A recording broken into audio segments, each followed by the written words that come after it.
Hello, ladies and gentlemen, I'm Rise of the Phoenix, and welcome to my Rise of Kingdoms First Impressions video. I had a really nice stream this past Friday in which a few members of the Rise of Kingdoms community gave me some awesome advice and tips. I'm somewhat in the market for a second game to make content for. I'll still be primarily making content for Rise to War, but if you would like to see me make more content for this game, let me know down in the comment sections below, and I hope you enjoy it.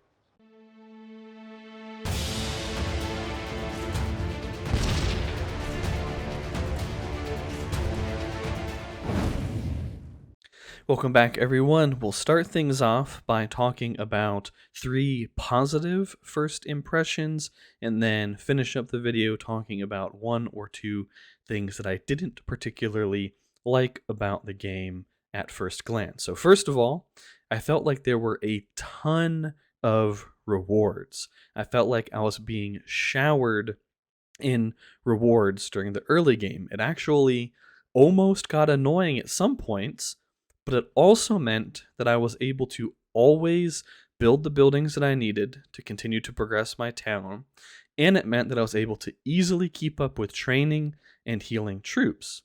I imagine that this will slow down considerably as I continue to advance through the various town hall levels, but it was really nice being able to learn how things worked without having to stress about getting resources. Secondly, the overall aesthetics of the game I thought were very, very nice. This includes the sound effects, voice lines, armies growing in size, and architecture for all of the different civilizations, all of those things like that. Most of my experience with these massively multiplayer kingdom builders, empire building games, whatever you want to call them, comes from Lord of the Rings Rise to War. And don't get me wrong, I love that game and will absolutely continue to play it, but the sound effects in that game do leave a lot to be desired. Also, armies in that game always look the same based on whatever faction they're from, regardless of how many or how few troops are in that army, and regardless of what commander is leading them. It was actually pretty cool to see my commander running around at the head of my army when they were marching or fighting, and it was nice to see the army grow in size based on how many and what type of units were present. Little things like that, in my opinion, can really go a long way as far as the feeling of immersion is concerned. Number 3 on the positive first impressions is the depth of the game. So far, it seems like Rise of Kingdoms is a deep and complicated game, which is perfect for a person like me who loves to min-max things and make spreadsheets to figure out what exactly is optimal. And I have to admit, at first, I thought that Rise of Kingdoms was going to be somewhat shallow. You throw some troops onto a commander and you go poke barbarians and you build some stuff. But as I learned more about the game, I realized that I was very, very wrong about that aspect. I started learning things like how to barb chain to be more action point efficient. I discovered how deep the commander talent trees are. I realized that eventually you get to send commanders out in pairs, which drastically increases how many options you can take advantage of and provides another layer of depth when it comes to building out your skill trees and optimizing your armies based on which commander pairs you're using and which commander pairs you might end up fighting.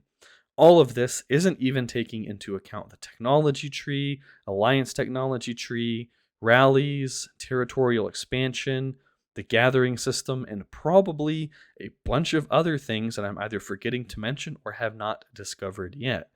In the end, I'm really pleased with how much depth there is to be found in Rise of Kingdoms, especially because at first glance it just looked like a bunch of armies running around smashing into each other.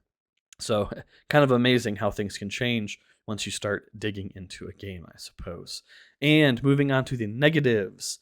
The early game, I feel like the early game was not that great so far. Maybe I just don't understand it quite enough, but I have to admit I'm not particularly thrilled by Rise of Kingdoms early game, especially coming from Lord of the Rings Rise to War. In Rise to War, the early game is a constant struggle to efficiently use resources, troops, and stamina in order to get your economy up and running. You take casualties, including deaths, when taking tiles, which is kind of the equivalent of farming barbarians, I guess, sort of. Um, so you take casualties when you're taking tiles, and conscripting troops with low-level buildings can take ages.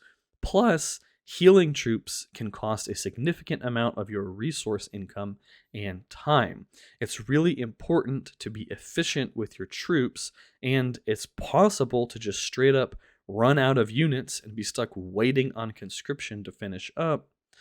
So far in Rise of Kingdoms, it feels like units can only get wounded when fighting barbarians, which means making a mistake is less punishing. At least that's what it feels like at first glance. Whereas in Rise to War, if you mess up and you try to take a high power tile too early, you could end up setting yourself back like an entire day. Now, I will throw out the caveat for this one, in that I understand that Rise of Kingdoms is a game where you're supposed to progress your account over months and months and even years of time, whereas in Rise to War, they have a seasonal system where a lot of things reset after a couple of months.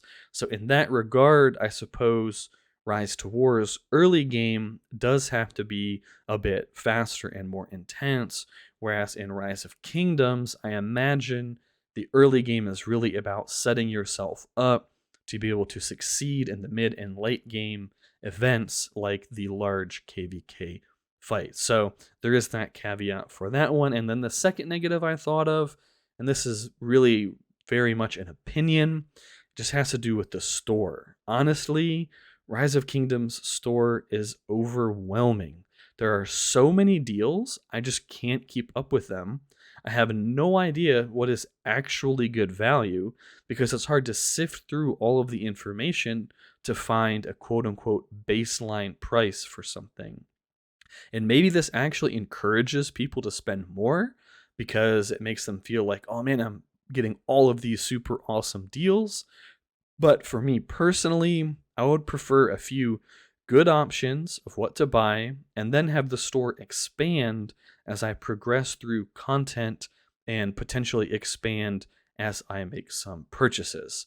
So that's it for this video, guys. Let me know what you think down in the comments below about my first impressions of Rise of Kingdoms, and let me know if you would be interested in me making more content about this game.